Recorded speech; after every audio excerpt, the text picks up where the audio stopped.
Speaking of Vivek Ramaswamy, he has revealed his vision for America if he's elected. Let's roll a clip. Got a Fox News alert for you right there. Donald J. Trump became the first president ever to get a mugshot after turning himself in at a Georgia County jail on election interference charges in the state of Georgia. And our next guest says if he is elected president, he will pardon Donald Trump. GOP presidential candidate Vivek Ramaswamy joins us now. Good morning, Vivek. Good morning, Ainsley. Good morning. We've known you for years. You wrote your book. You've been, you've come on our show a lot. Then we see you up on the debate stage. You decide to run for president, and you just come out so energetic, and the polls are showing that you are loved. You really just came back from behind. Tell us, what is your reaction to all of this? So I do think we're skating on thin ice as a country right now, Ainsley, and my top goal as U.S. president is to reunite this country. I still believe that's possible. I don't think we're working with a lot of time here. If my two sons, who are toddlers now, if they graduate from 12th grade before we fix this, I genuinely worry we won't have a country left. That is what gives me my sense of urgency, and that is why I have been so clear, despite being a competitor to Donald Trump in this primary. I have been crystal clear that, yes, I will pardon him of any federal crime of which I'm able to. And the reason why is that is a precondition for moving our nation forward. We cannot turn into a banana republic where the party in power. I mean, they're trying to go at Trump's lawyers. You know, they're trying to indict lawyers for giving him legal advice. Anyone who doesn't think that this Georgia case in particular is just crazy, I don't know what to tell them, because this could come after them, and they're setting a very bad precedent. It might come after their political leaders, even them.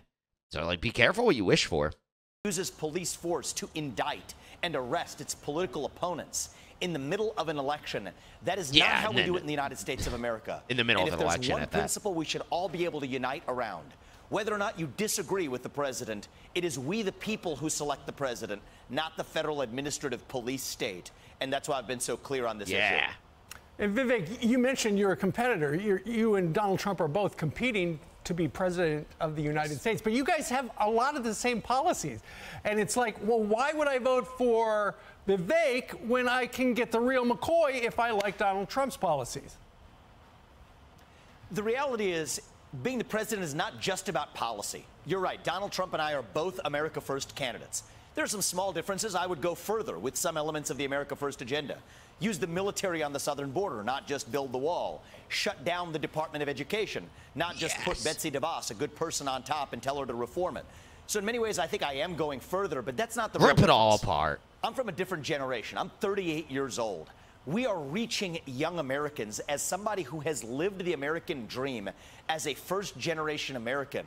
I want to build a multi-ethnic working-class coalition that delivers not just a 50.1 electoral margin, but a landslide, a moral mandate. And I genuinely believe that, as I said before, we're skating on such thin ice that this has to be a landslide election. Like Reagan delivered in 1980, I think I am the single candidate on this Republican primary that can actually deliver that landslide in 2024, and that is a critical step to reunite this country. We're reaching people young and old, black and white, man and woman. I still would like to see Vivek as the VP. But David was saying on Crowder the other day, after the debate, he was saying that he kind of made a good point. He's like, well, an alpha male doesn't want another alpha male, working for him, meaning like Trump. Trump's an alpha male and Vivek's an alpha male. But if you watch Apprentice, all those people are alphas. And I think that's what Trump actually wants. I think Trump wants an alpha. I think he picked Mike Pence because he wanted the Indiana vote. So that's why he wanted him. But I don't think he would have cared if he was an alpha male. Again, look at The Apprentice. All those people that won are alphas, right? So why would the VP be any different? And look at what is Steve Bannon and stuff. He's an alpha. He has him on there. A lot of the people he hires, I think he likes alpha males. I mean, Pat made a good point, but with Trump in general, he probably likes alpha men. It's like they do good work. Doesn't matter. Who wants a yes man? And if you're not an alpha, you're just going to be a yes man, right? Interesting. Places I've gone, from the south side of Chicago to Kensington and Philadelphia, These are places where traditional Republicans don't dare go. Many Democrats don't even dare go. But to me, the America First movement means we put all Americans first. And I think that landslide is something that I'm uniquely equipped to deliver. Yeah, I mean, Trump the can do president it tried too. to put federal troops into those hellacious city streets, and these mayors push back, so that's what you'll be up against. You're also going to be up against Ambassador Nikki Haley, and you guys could not be more disagreeable when it comes to our role in the hot spots in the world and the places that matter most. Here's what she told us last hour about how wrong she still thinks you are. Cares what she When you thinks. talk about Ukraine, I understand that Americans are divided on what we should be doing with Ukraine, but Vivek was completely wrong to say that we have to choose between the border or protecting our national security. We do it all. He didn't say that. He said, why are we giving money to Ukraine when we can't even afford to defend the border? That's what he said. This chick, I don't like her. She's conniving. She just lies. She said that Russia, after Ukraine, already pledged to go after Poland. They never said that. She's a warmongering she's a liar. I don't like her at all. And I think she knows she can't win. She's just trying to get publicity for like a podcast or a book or something. She's never going to win. I've never liked this woman. She's ambassador to the UN and all this. I'm like, ugh, I've never liked her. We do it all to make sure we keep Americans safe. So she Yeah, went on. cut her off. There, Who Taiwan. cares? Shut up. Stop Russia there is a message to China because they're inextricably linked. So, look, I respect Ambassador Haley and her experiences, but I don't. respectfully disagree with her. And I think the existing foreign policy establishment has gotten it wrong for so long, they're getting it wrong here, too. We are driving Russia further into China's hands. But they invaded Ukraine, Vivek. They invaded Ukraine. Just give them the 20% of the country? Well, here's what I would say. Maybe. I mean, when they took Crimea in 2014, the people in Crimea haven't seemed like they care. They haven't rebelled against Russia. Right? So give it, yeah, maybe. If the people don't care and that 20%, whatever. They don't want the whole Ukraine. Just they can move up. You know, it's kind of unfortunate. But imagine if we wanted part of Mexico and we had a dispute, and then Russia's coming in funding them? Or China? What would the U.S. think of that? You know, I'm not happy with what Russia's doing. Don't get me wrong. I think it's sick, and all the people that are dying and stuff, they need to end that war, like, today. And if you ask me, I want that war to be over right now. So if that's 20% of the country, you know, it's unfortunate, but maybe that would be for the best, right? And then people would stop dying at least. Both sides are targeting civilians. It's a giant mess. The war needs to just end. You know, and you're that concerned about 20% of Ukraine, which is a pretty small country anyways. It's like that's what you're killing tens of thousands of people for.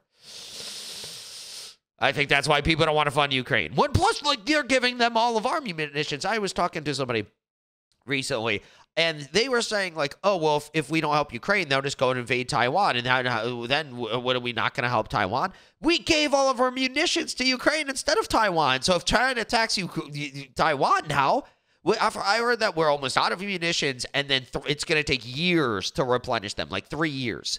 So if China wants to go, it's like a perfect play. Like Russia, you go invade Ukraine, America will give them all the munitions, right? And then we'll go and attack Taiwan. Then what are they going to do? There's not going to be anything to give Taiwan. I think it's a poor argument, to be honest. You know, I get people saying that, like, okay, they want to. But for me, okay, if you want to, they're like, okay, but Russia's evil and all this, and they're the aggressor. But the people are dying to defend it. 20% of the country. And again, people in Crimea, they don't care. They haven't rebelled against Russia. They're like, okay, they took us and whatever. You know, they could go leave after the war if they're not happy about it. Just go into Ukraine. And they just want that land bridge, Russia does. They don't want all of Ukraine. Right? So it's like, ugh. I get their point. I really do. I try to understand both sides of the argument. But at the same time, I respectfully disagree because, like I just said, all these people are dying just to defend this 20% of the country. It's like, yeah, is it really worth it? And then Ukraine's targeting civilians with their drones and stuff in Moscow, too. Maybe not intentionally, but they're flying their drones over Moscow, and then Moscow shoots them down for obvious reasons, and then they're hitting buildings in Moscow. And then Zelensky, his response to that happened, he's like, the war is coming to Moscow and to Russia. They're starting to understand. He doesn't even like, well, it sucks that it hit civilians. That wasn't our intent, but it happens. He's not, like, apologetic about it. He's like, yeah, we're taking it to Russia. It's like, it's civilians. What are you guys doing? It's horrific. Wouldn't it be better just to give them that 20% potentially? You know, I mean, if Ukraine's defending themselves, I'm not saying that Ukraine should just sit down and surrender. I'm not saying that at all. But the U.S., like, funding them when all of our cities or all of our infrastructure is falling apart, we can't even afford that, even though they passed this huge infrastructure bill. And then still, everything's still falling apart, and it's not going to help. And all these migrants in the borders costing us tens, maybe so much money. Hundreds of billions a year collectively throughout all the city, federal, and state, because we're having to house these people and give them food and clothes, shelter, and everything. Yeah, so we can't even like have our own country in order, and we're going to go send stuff to Ukraine. Yeah, I think that's why people just don't like it. Yeah, that's why I don't like it. It's like, it's not our fight. It's across the world. It's not a NATO. NATO never even wants to step up to fund it. America has to foot the bill on everything. You know, why do we have to do all this stuff? Our own country's not in order. Just like Nixon did not trust Mao, we still had to pull Mao Zedong out of the hands of the USSR. I don't trust Putin any more than Putin trusts us. But you want to take his word that he'll divorce himself from China? No, I will not take his word. I will make him actually abide by an agreement with the United States with hard conditions attached to it. If they resume joint military exercises with China, there will be consequences in my deal with them. We will immediately then look at other actions that actually put Russia in a tougher spot than they are even now. Maximum pressure campaign. But what I've said is we can actually go the other direction. Reopen economic relations with Russia. Freeze the current lines of control. Make a commitment that NATO will not admit Ukraine to NATO. So let Russia take 20% of the country. They took it. They just took it. The reality, and you said let them have it? What do we get in return? But listen, the reality is he's not saying let them have it. Again, if Ukraine wants to fight, that's on them. If the other European countries want to supply them, that's on them. But why are we doing it? It's not like we have this huge surplus of everything, right? And our equipment's so advanced that they have to go through all this training, and it takes a long time to build more. It's like, shouldn't we keep ourselves safe over Ukraine?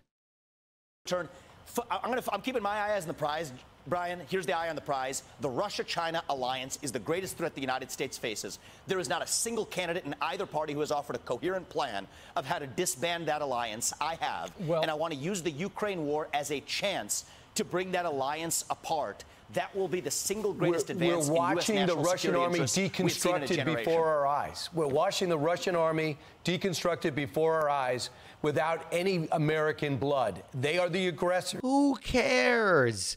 Yeah, they're aggressor, but I don't care. Do you think I care if China's military is getting disintegrated before our eyes? That's sick. Right? It's better to like have the government collapse or something. You know what I mean? Like that's what he's happy about. Oh, we don't have to have any American blood and their military's falling apart. Russia wasn't inherently our enemy until like all this stuff happened when they invaded Ukraine. We were like pretty much allies, you know? And I get it. Like they're the aggressor and the sanctions and stuff. I get it. Right? You got to give them something, you know, that's that's really messed up what they're doing. They're killing all these civilians and everything, like I was just saying. That's messed up.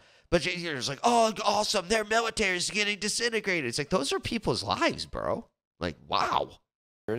And our foreign policy did win us the Cold War, yes, which I assume you know. Yes, in the modern Cold War, Brian, the old foreign establishment policy needs to wake up and see is that the USSR doesn't exist anymore, but communist China does. And unlike the USSR, we now depend on communist China for our modern way of life. If that had been a Russian spy balloon flying over half the United States, we would have shot it down in an instant and ratcheted up sanctions. But because it was a Chinese spy balloon, we're scared, so we didn't do it. Right. And the reality is China is bolder because they know Russia is in their camp. Russia does have the largest nuclear stockpile. You will never separate them. Why do you want to embolden China even more? Why is this guy? Who is this guy? You'll never separate them ever. Like, bro, they don't necessarily have to be like separated, but when they just start buying like China starts buying all of their oil from Russia instead of from us, I mean, they're right next to each other. They're neighbors. You can't separate them. But what Vivek's point is like it's just going right. They're gonna be exclusive allies, right? Respectfully. What about Taiwan? You said that you were fine, basically, with China taking Taiwan.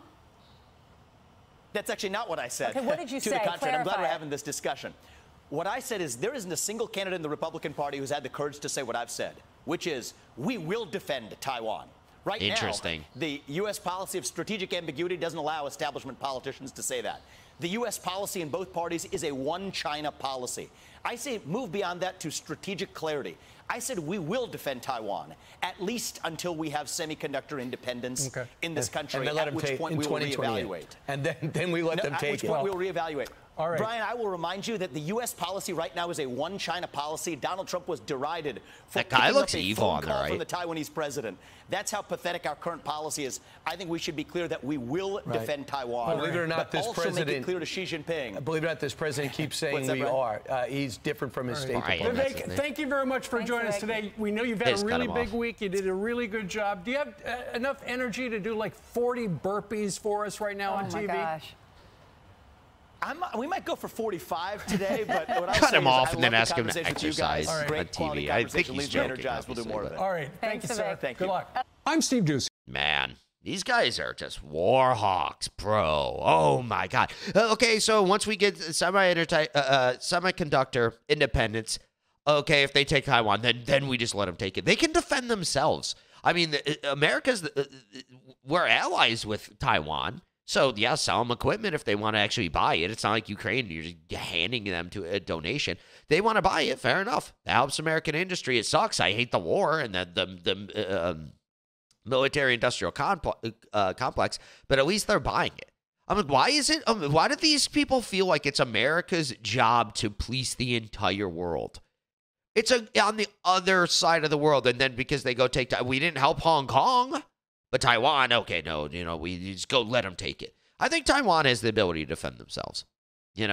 China's like a paper tiger, and if they go and defend Taiwan, or if they go to try to take Taiwan, and the same thing happens with Russia, where like the whole world cuts them off, and they're already starting because of COVID.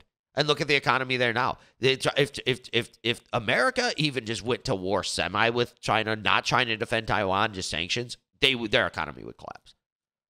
But no, these guys want war, war, more war. That's what they want. They just want to defend the war. That's what they do. It's messed up. It's like that's not our job to just go. Look, again, if NATO wants to give them stuff, fair enough. We're not everybody in NATO, right? So it's like fair enough. I get it. But why do we have to go do all of this? Have a proxy war with Russia, proxy war with China, let them take it. It's like, bro, I would hate if China took Taiwan. China's evil. They would destroy so much stuff. But again, why is that our job? Just let them take it. But Ramaswamy said he'd defend them until the processor, the semiconductor industry changed. But then after that, it's like, it sucks. I hate that China took Hong Kong. I hate it. I hate the CCP. I absolutely hate them. But why are we going to go to World War III for them? That's how I feel about Ukraine. Let's go to nuclear World War III and let the whole planet get destroyed potentially to save this small country that should be defending themselves. You know what I mean? And they're doing a good job. Without our munitions, they're doing a good job still. They're still defending it, guerrilla warfare and all that.